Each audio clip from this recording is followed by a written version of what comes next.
Indian cricket team head coach Gautam Gambhir తన coaching style వల్ల కేవలం ఇండియాలోనే కాదు మొత్తం ప్రపంచం నుండి ట్రోల్స్ ఎదుర్కొంటున్నారు.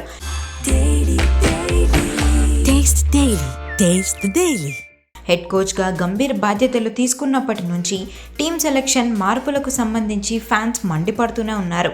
వారితో పాటే కొంతమంది క్రికెట్ విశ్లేషకులు, మాజీ ప్లేయర్స్ కూడా టీమిండియా ప్రదర్శనపై విమర్శలు చేస్తున్నారు. అయితే గౌతమ్ గంభీర్ కోచింగ్పై ఐస్లాండ్ క్రికెట్ తీవ్ర విమర్శలు చేసింది. మా అభిమానులందరికీ చెప్తున్నాం, గౌతమ్ గంభీర్ని మా కొత్త నేషనల్ టీం కోచ్గా ఆహ్వానించడం లేదు.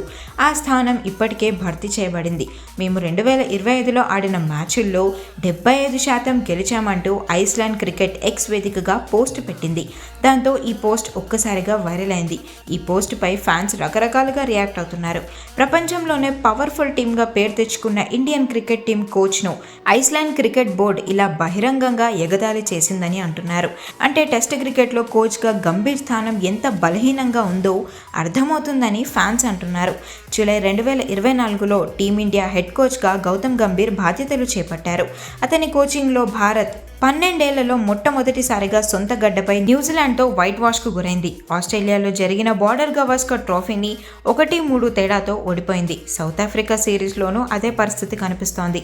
ముందు జరగబోయే మ్యాచ్లను గెలిచి మంచి ఫలితాలు తీసుకురావడమే గంభీర్ ఈ ట్రోల్స్కి చెప్పే సమాధానం అవుతుంది.